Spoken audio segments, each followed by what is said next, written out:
तो हेलो बच्चों, स्वागत है आप सभी का मेरे YouTube चैनल NUC क्लासेस में। आज मैं आप लोगों को सिखाने वाला हूं बहुपद का एक्सरसाइज 2.2 का प्रश्न नंबर 2 का आज पहला मैं सॉल्व करने वाला हूं। इससे पहले आपने शून्यकों का योग और गुणनफल निकाला था, यानी शून्यक निकाला था बहुपद से। लेकिन प्रश्न नंबर जो 2 है बहुपद का, यहाँ पर बताया जा रहा है कि आपको शून्यक दे दिया गया है, यानी अल्फ़ा प्लस बीटा आपके पास है, अल्फ़ा इंटू बीटा आपके पास है। अब इन अल्फ़ा प्लस बीटा और अल्फ़ा इंटू बीटा की सहायता से आपको एक पूरा बहुपद ज्ञात करना है, एक पूरा समीकरण ज्ञात करना है। तो ये जो चैप्टर है ये बहुत इंटरेस्टिंग है, और प्लस में ये बात है कि इस चैप्टर से हर साल पूछा जाता है सवाल, हर साल इससे सवाल आता है और बच्चे अक्सर इसमें कंफ्यूज हो जाते हैं। और जो मैं अभी दूसरा प्रश्न बनाने वाला हूं यह अक्सर ऑब्जेक्टिव में पूछा जाता है। तो अगर आपने ये वीडियो पूरी देख ली तो आपका जो भी कन्फ्यूज़न है, जो भी डाउट है, वो सारी के सारी क्लियर हो जाने वाला है। और इस वीडियो को हमेशा पूरा देखिएगा और वीडियो को लाइक करिए, चैनल को ज़रूर सब्सक्राइब कीजिए, अपने दोस्त अहबाब के पास इसको ज़रूर शेयर कीजिए। और एक आखिरी बात कि वीडियो की क्वालिटी को बढ़ा लीजिए ताकि यहाँ पर मैं जो भी लिखूँ आपको साफ साफ नज़र आ जाए।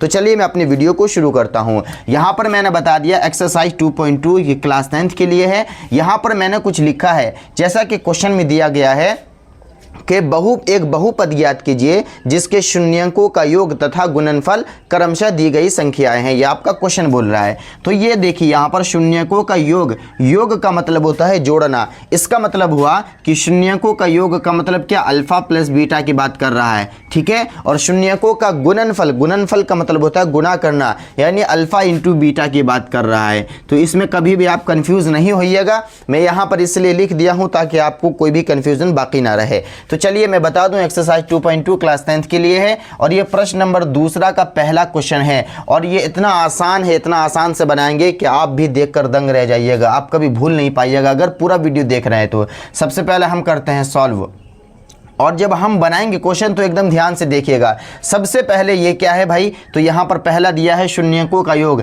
यानी इसको हम बोल सकते हैं अल्फ़ा प्लस बीटा। क्या बोल सकते हैं, alpha plus beta. Alpha plus beta क्या भाई, तो 1/4 है। क्या है, 1/4 है। और दूसरा में क्या है, अल्फ़ा इंटू बीटा है। अल्फ़ा इंटू बीटा का मतलब क्या हुआ भाई, यानी शून्यकों का गुणनफल। तो यहाँ पर माइनस का 1 है, ठीक है। अब आपको पता है कि जब हम बहुपद निकालेंगे तो उसके लिए एक सूत्र का हमको ज़रूरत पड़ेगा। तो वो क्या है, px बराबर एक्स स्क्वायर। ये सूत्र याद हो जाएगा आपको तो टेंशन नहीं रहेगा। X square minus alpha plus beta, याद रखिएगा, alpha plus beta into x और प्लस में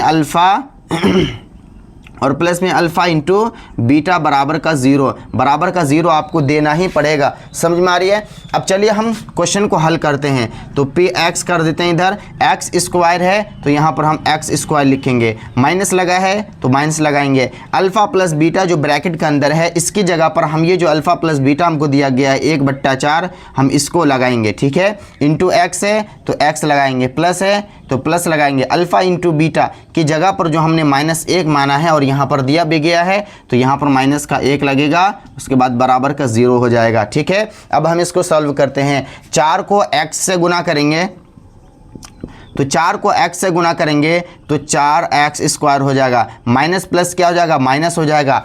x को 1 से गुना करेंगे तो क्या हो जाएगा, x हो जाएगा। प्लस यहाँ पर है तो प्लस दे देंगे, माइनस प्लस माइनस हो जाएगा। 4 को 1 से गुना करेंगे तो यहाँ पर क्या हो जाएगा, 4 हो जाएगा, बराबर का 0 हो गया। तो यही आपका क्या हो गया, फाइनल आंसर हो गया। आप अपनी बुक से इसको मिला लीजिएगा, ठीक है। क्या आंसर आया भाई आपका, 4x स्क्वायर माइनस का x माइनस का 4 बराबर 0। यहाँ पर हमको शून्यक दिया गया था, यानी शून्यकों का योग और गुणनफल हमको दिया गया था। Alpha plus beta, alpha into beta हमको दिया गया था। अब हमने इससे क्या निकाला है, पूरा एक बहुपद निकाला है। तो बहुत ही सिंपल, बहुत ही आसान है, बस छोटी सी बात है कि एक आपको इसका सूत्र याद रखना होगा, px बराबर x square minus into alpha plus beta into x plus alpha into beta. तो ये याद रखिएगा, जब ये सूत्र आपको याद होगा तो ऑब्जेक्टिव आपका खटाक से बन जाएगा। तो उम्मीद करते हैं कि आपको ये बात समझ में आ गया होगा।